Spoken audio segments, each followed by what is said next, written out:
Alright, we're live. Good evening, everyone, and welcome. This is Twist Gaming, where you get to play board games with us. We just completed our spotlight stream of Vault Wars, and we're going to do our honest opinions of the game now. But first, just so you know who we are, I'm Matt. I'm Ann. I'm Josh. And I'm Panda. So, honest opinions of the game. We're going to have... Matt, go first since you won. Fine. So, I love this game because I won. No, in all honesty, this game, it's very good. I enjoyed it a lot. It's not very hard to pick up at all. It's a very simple game. I'm very curious as to how it plays with the drafting mechanic in the beginning, because it was a very simplistic game. My biggest concern is I'm not sure if I feel like it's too long for what it is, just for the fact that 15 bidding cycles seems a little on the long side to me. I get the reason that there is that many, just because there's like persistent items, like equipment that you could have in play. There's a lot of junk, and I feel like if I didn't have the Hoarder, I would be very pissed off this game.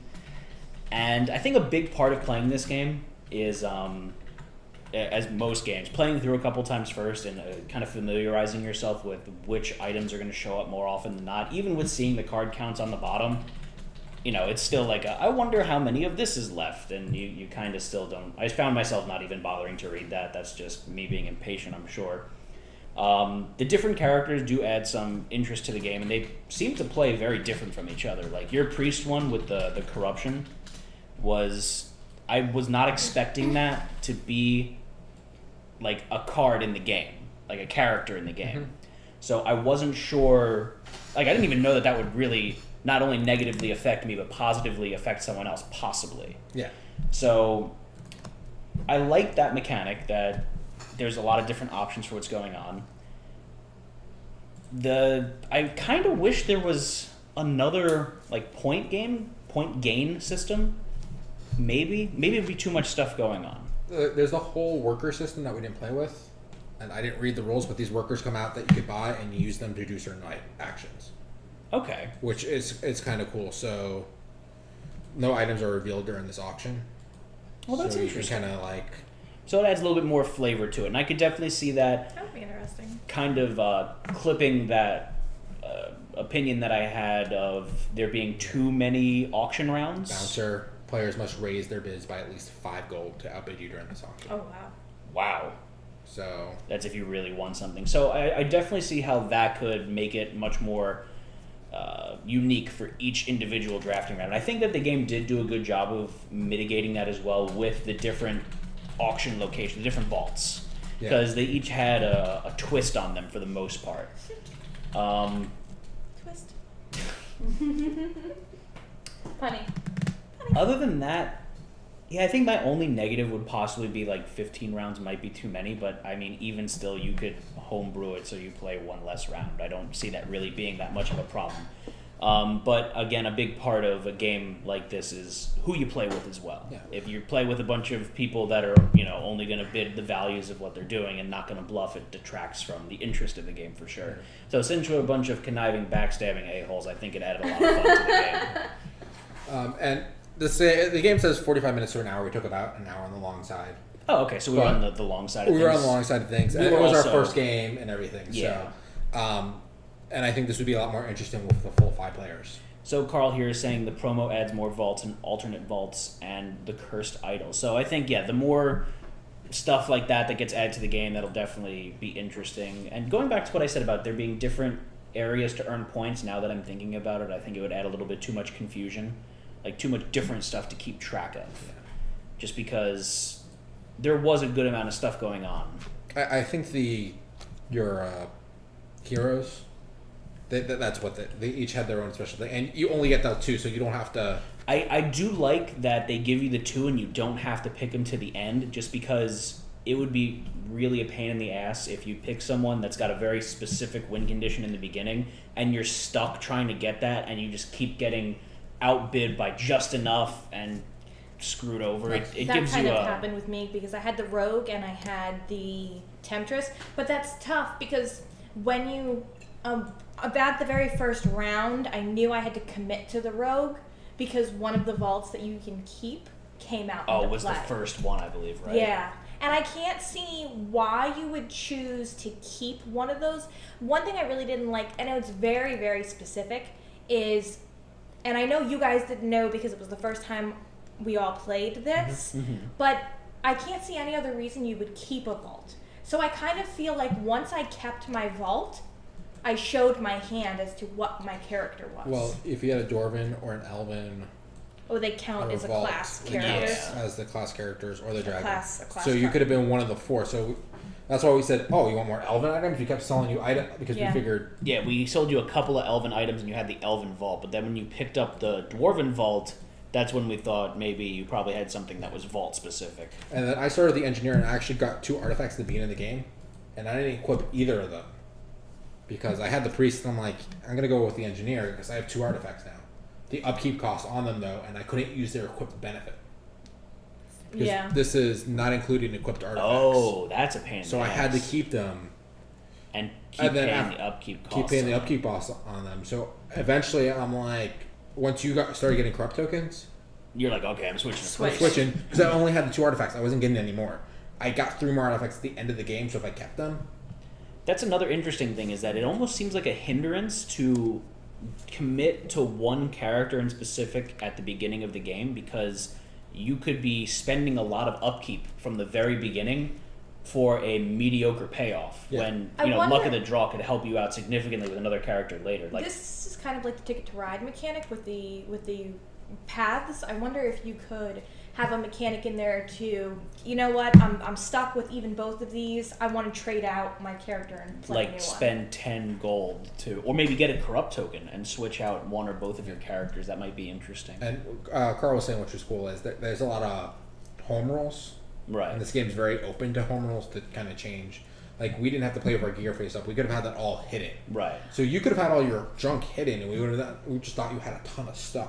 But now Your what I- upkeep cost would have been insane. Yeah, I lucked out by you putting down that handy haversack so early, and because I mean, I had, I think, almost 10 junk at that point. So I'm like, I this upkeep cost is gonna kill me. Yeah. There is a disproportionate amount of junk in this game, I think.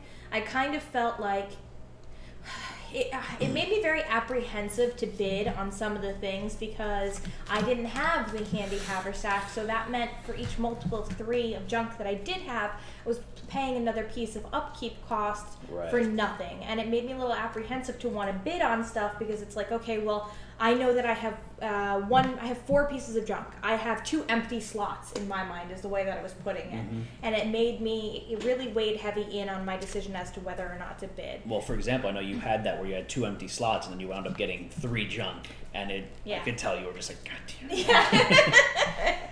damn. But yeah, the junk, there is a large amount of it, and I could see that being a real hindrance. Especially that does make you tentative to bid on stuff early in the game too, just because.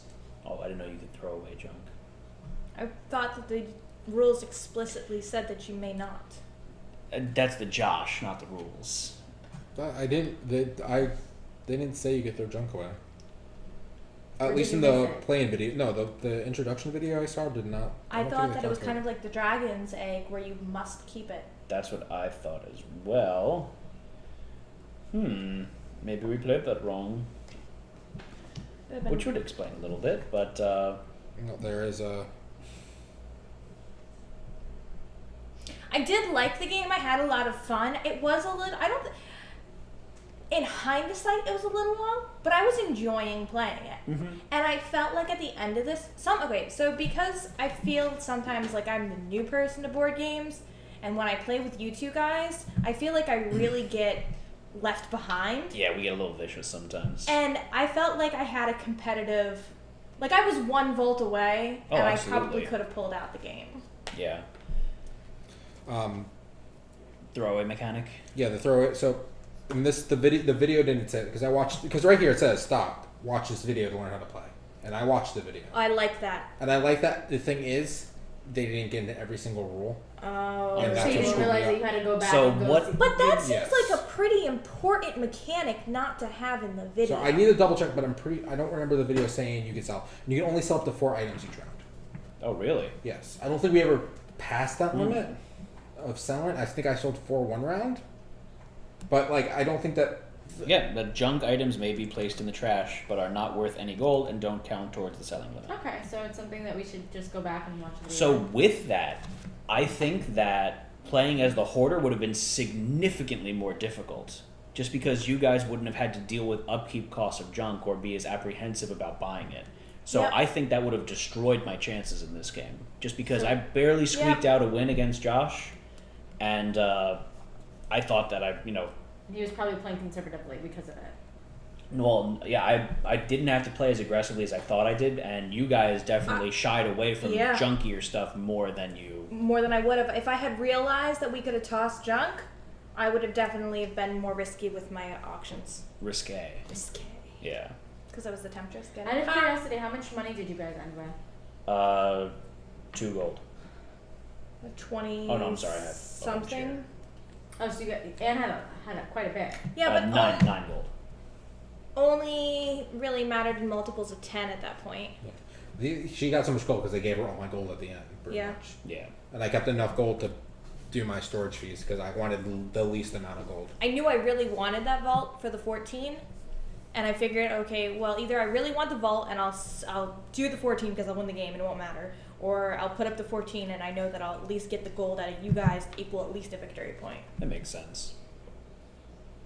All right, so Anne, anything else specific that you wanted to say about the game? There was a question I had during the game that I kind of would have liked. I would have liked a trade mechanic. An option to buy or sell or trade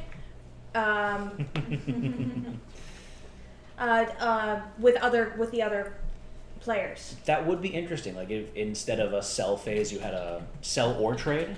So 2 players can neglect to sell something in order to trade with each other. Like that would been good, especially I believe for the dragon egg. Like if you had 2 dragon eggs, Yeah, I'm sure that you could have. I'll trade you something negotiated. really nice, and if you take the dragon egg too.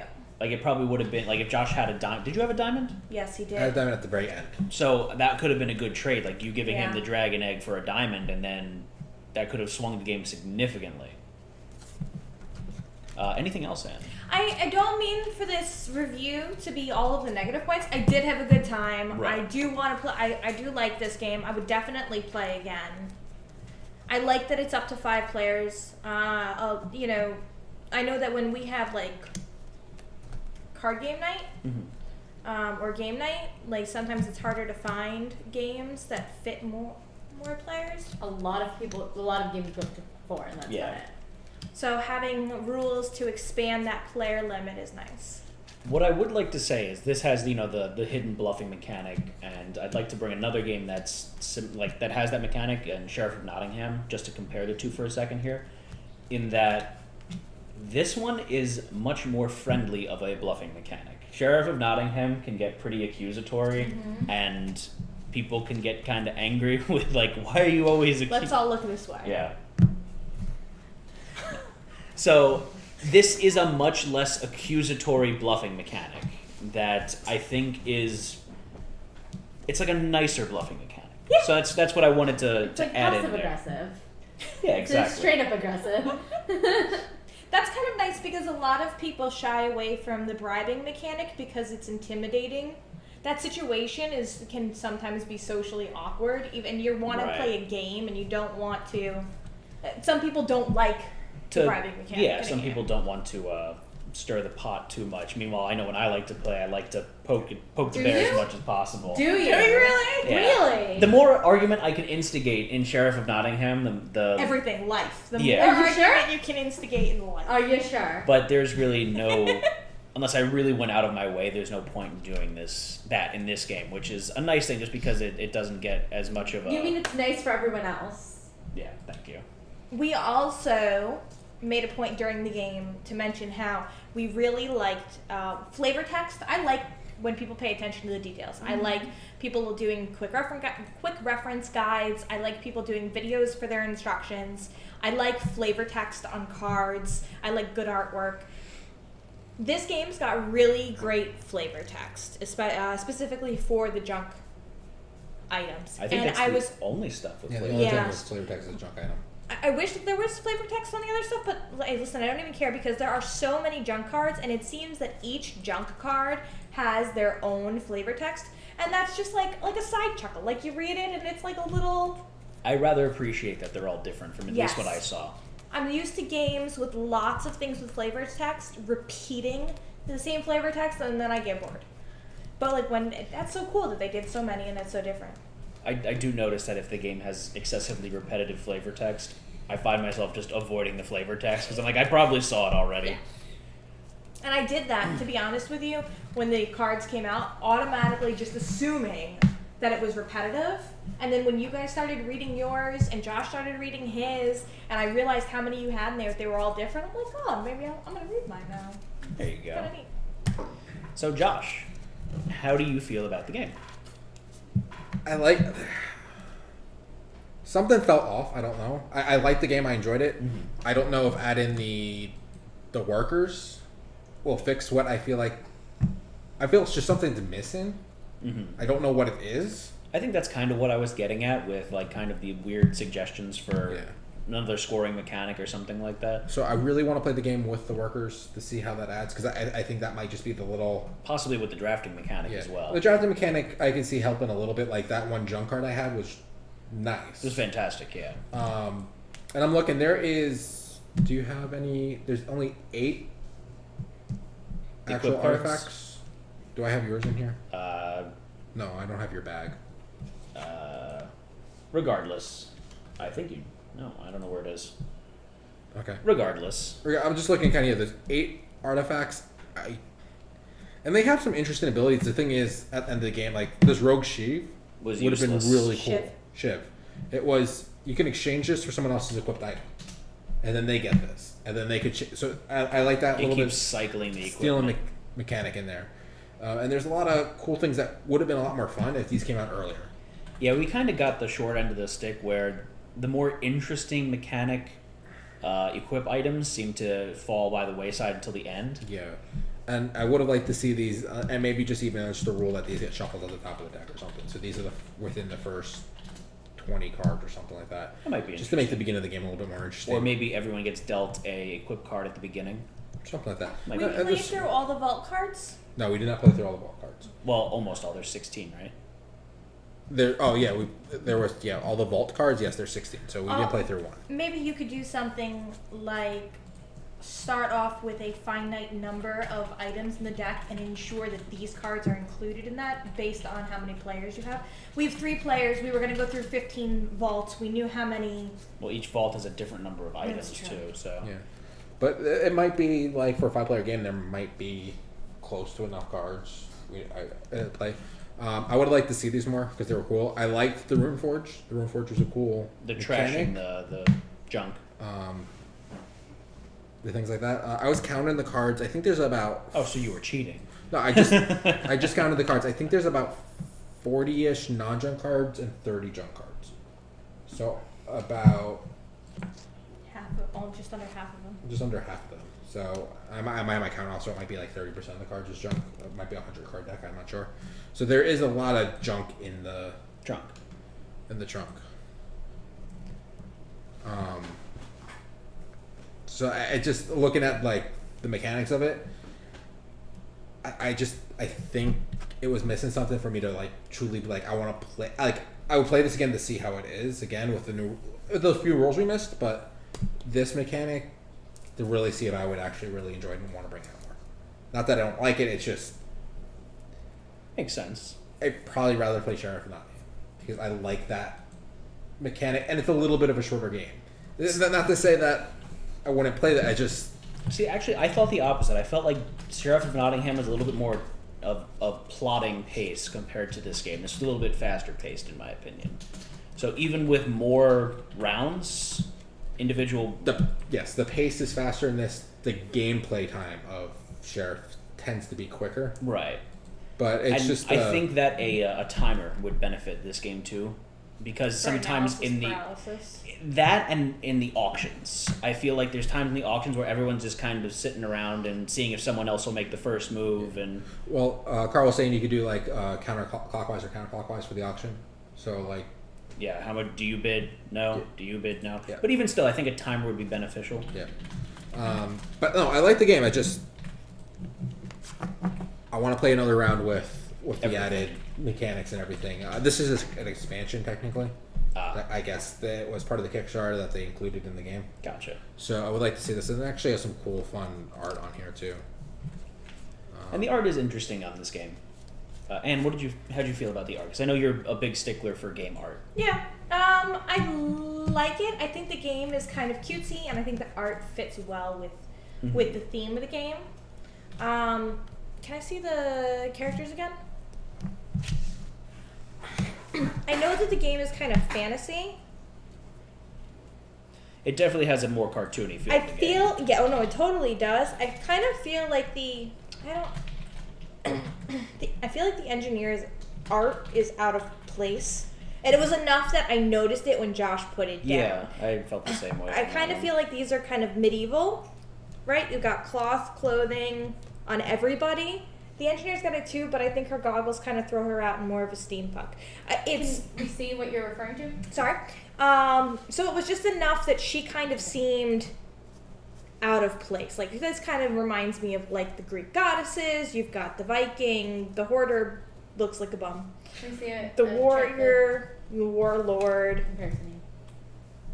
So that's one of like the berserker, and there's a couple of other male characters that are very similar looking.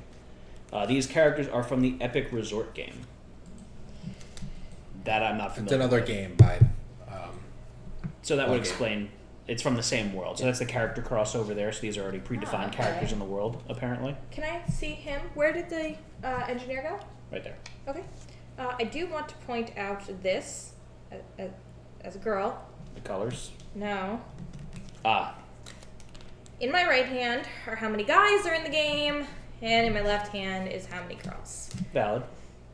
This is like, I don't mean to be feminazi. What you're saying is if there are 5 women that are playing the game, they cannot all play as women characters. If No. they are so inclined. Or, anyone really. You cannot play as all female characters in the game. And it's 6-3. It's not even like 5-4. It's literally 33%. It's literally 200%. 200% guys. 33% And then of them 33% Yeah. of the entire thing are women. Yeah. So Yeah. that, Minor details. Minor but details. It matters. yeah. All right, so is there anything else anyone wanted to touch on before we wrap it up? I'd like to see some promo cards. They sound interesting. I would like to More. really try the game. It definitely. You would something have fun. Yeah, this I is feel up This to is like your I would. type of game. Yeah. I'm kind of upset I didn't get to play tonight because as you guys were explaining, I was like, that sounds really cool. This is So- definitely like your game because you do tend to gravitate towards Sheriff of Nottingham, but I you love do Sheriff. get pissed off when people keep accusing you of stuff over and over again. Especially when I'm not doing anything. Yeah, I know. But you just do it to stir the pot. Oh, absolutely. So yeah, I do really think that I would enjoy the game. But overall, you guys would play again. Absolutely. Yeah. So with that, thank you all for joining us. This has been another Twist Gaming presentation, and this was Vault Wars, courtesy of. Floodgate Games. So thank you very much, and we hope you guys enjoyed this. So for our stuff, upcoming schedule, join us tomorrow, 8 p.m. Eastern Time, for our continuation of Twitch Plays Kingdom Death. That is going to be still Lantern Year 16. Yep. And we got some more Nemesis encounters. We've got the Lion Knight, we've got the Slender Man. Let's see how much we can get through. Wednesday, we're going to be live at Loot Games and Comics, 8 p.m. Eastern Time. So if you guys are in the South Florida area, that store is in Coral Springs. And everyone is welcome to come up. It is their open gaming night, so come and play with us IRL. Then join us on Thursday for our continuation of Twitch Plays Descent. Is it a continuation, or will we be... We're starting over. We're starting over on normal mode so because it's hard not- mode is no. Yes. It's no. And so we're working on streamlining a few things, so we're going to make sure that it's a better experience altogether. Yes. And so, Anne, are you or Aaron going to be joining us for that session? We'll see.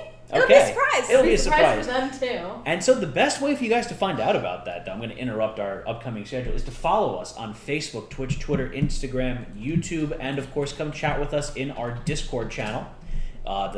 It's always something going on in there, whether it be actual discussion or some pictures of kittens, because, that happened.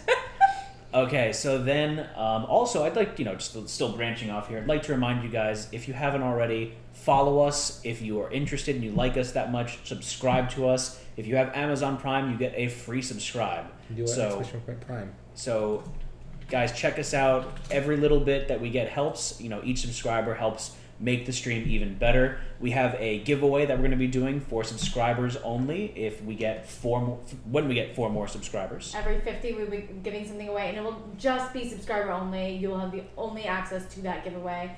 We are also $60 away from our tip giveaway, which is open to everyone. So. And when you guys are watching our stream, you're earning points that you can cash in for tickets for any of the giveaways that we do that are not subscriber only. So back to our schedule. Join us on Friday. It's going to be the continuation of our Great Game Hunters podcast. Is that happening this Friday? Yep. Okay. Make sure I'll let Finn know. All the salt, Josh. We weren't sure if you guys were just skipping that week and then continuing normal, or pushing it back 1 week so it would be this week. Let me know. But so I'll I'm going to say that. I'm going to say it's this Friday. That is going to be at 6 p.m. Eastern time, and that is where myself, Josh, and Fen, one of our fantastic contributors here, and check him out. He paints some amazing minifigures. He does also commission work, so seriously, it's amazing. But it's where we go on and break down all of the monsters in Kingdom Death, talk about our strategies, our personal experiences, and what we hope to see in our future outings against the monsters. This episode will be about the Phoenix. As somebody who often listens to podcasts, it's going to be a really weird compliment, but you guys actually sound very good in a podcast. Well, thank you. It's mostly Fen and his Welsh Yeah, accent. Fen does have a good accent, so, thumbs All up the to him. accents. And I swear, just talking to him, you would think that he had something to do with the game itself. He is extraordinarily knowledgeable about the game, so big thumbs up to him, and thank you for helping us out with the podcast. And then join us on Monday next week, 8 p.m. Eastern time, and that is going to be our spotlight session of Trash Pandas. I know someone's a little bit excited about that. So who is Trash Pandas courtesy of, TP? I'm gonna butcher his name. I'm sorry, I put you on the spot. Michael there. Eskew, I believe. I don't remember the company that they're affiliated with. I reached out to him on Twitter because Vetter was like, "Hey, there's a game about Trash Panda." And we have our own Trash Panda. So we're excited to be spotlighting that one on our stream, and they're currently on Indiegogo. Indiegogo. There we go. I knew it wasn't Let me see if I can Kickstarter. get the link there. Charles Fox has a very good point. Guys, make sure that you are following our YouTube channel. If you have not yet, the previous podcasts for the Great Game Hunters are up on YouTube. No, they're not.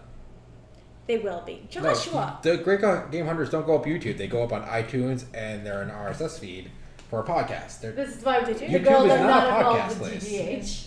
Yeah. So exclamation point GGH, and that brings you to the site, and there's an RSS feed. RSS feed. And you can also find them on iTunes. And it is the first 3 episodes that are up, and those are the only episodes you've done so far. Yes, So you're up to everything's date. up. So with that, we hope to see you all for our future broadcasts, and we hope you enjoyed this evening's session. This has been another Twist Gaming presentation. Signing off. I'm Matt. I'm Ann. I'm Josh.